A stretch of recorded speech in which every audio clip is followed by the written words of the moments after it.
Okay, another crazy race, and what a twisting story it was. Yet again, Lewis Hamilton and Max Verstappen were often fighting for the same piece of race circuit. So let's break down some of the incidents from this weekend's Saudi Arabian Grand Prix. Why did Verstappen crash in quali when he didn't really need to? Was Lewis's racing fair after the first restart? Will Verstappen ever yield in wheel-to-wheel racing, and did he brake test Lewis? First off, the drama all started on Saturday when Max put together a mostly astonishing lap. Fast, hard and taking risks. He was over 2/10 up on Hamilton at the end of sector 2.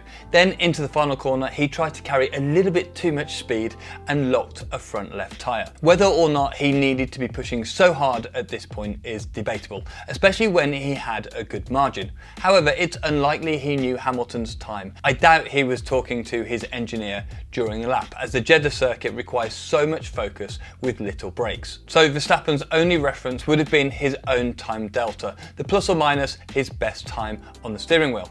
And as a racing driver, especially in Verstappen's position at the moment, the default mode is to push as hard as possible. But where things were a little strange was on the exit of the final turn. He'd already run wide, losing a chunk of time. He was off the normal racing line, off the grip, and wasn't going to make the time back. Yet Verstappen still tried to get on the throttle as normal, and as we all know, the rears didn't stick and he ended up in the wall. At this point, in my opinion, Verstappen had made an unnecessary mistake. Not the running wide part, but the damaging of his Red Bull. And this was the first glimpse into his approach to the weekend, pushing everything to the absolute limit, but this time even more extreme than normal. But first, if you're wondering about this background, I actually got married 2 days ago and I'm taking a few days away. So if you're not subbed already, please do, to support my absolute dedication to Formula 1. My new wife says that if we don't get at least 10,000 new subs from this video, it might be a very short marriage. So please help me out. So for the leaders, the getaway was relatively calm, apart from Perez, who went into lockup land and very almost took out Verstappen, which wouldn't have gone down too well at all. For the first part of the race, Hamilton was in control, Bottas supporting in second and Verstappen in third.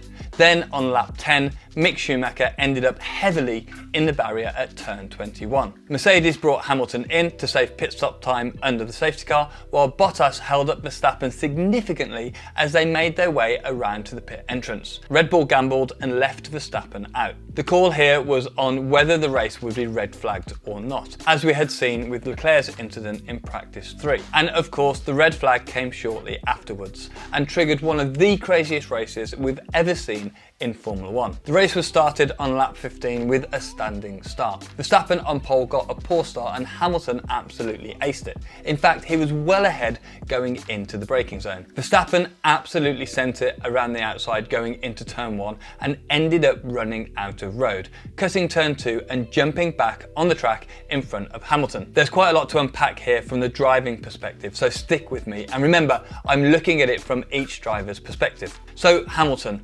absolutely great start, positioned his car perfectly going into turn 1. However, it is worth noting that he did roll off the brakes as he entered the corner, and so missed the apex and pushed Verstappen wide.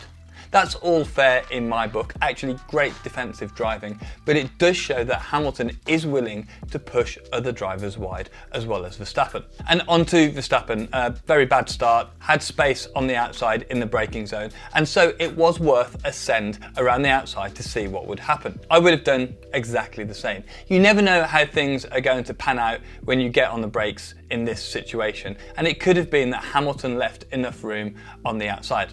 However unlikely that may be. Hamilton ran Verstappen up to the white line on the outside of turn 1, and so Verstappen was forced off the road and across turn 2.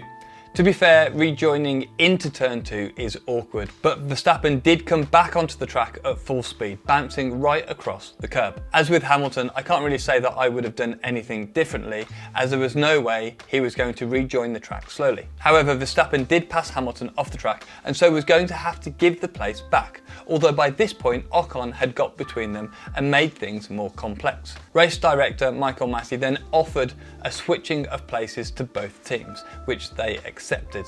And this was really unusual to hear, and honestly outside of the scope of this video, and perhaps we'll make another one later in the week to explain exactly what happened. So on to restart number 2. Ocon, Hamilton, Verstappen. Verstappen was on a fresh set of medium tyres to Hamilton's hards. The idea was to get a bit more traction at the start, more grip on the first laps to try and overtake Hamilton. And of course, as we know, it worked. Although the start from Verstappen wasn't great, the lunge into turn 1 was. Hamilton wasn't expecting it, and Verstappen simply braked much later and took a shorter line down to the apex of turn 1. For sure, it was a very bold move, but Verstappen was willing to take the risk yet again, simply because of how the championship points were stacked at that point. Hamilton and Ocon actually touched, causing some front wing damage to Hamilton and floor damage to Ocon. Ocon actually said afterwards, "I thought they'd be aggressive with each other, but I didn't think they'd be aggressive with me." So then it was Verstappen leading and Hamilton in second. Verstappen on the faster wearing medium tyres and Hamilton on the hards. Then going into lap 37, Hamilton got a good run off the final turn and was sat in the tow and had DRS. Verstappen defended to the left, Hamilton drove around the right and was slightly ahead going into the braking zone of turn 1. Verstappen braked later than Hamilton, too late, and oversteered wide and again missed the corner. Hamilton couldn't turn in as Verstappen was there, but it looked like he could have made the corner himself. So again, Verstappen ran off the track to save a position. From Verstappen's point of view, he was always going to do everything that he could not to let Lewis through. But it is really frustrating from a fan's perspective when that means going off the track all the time.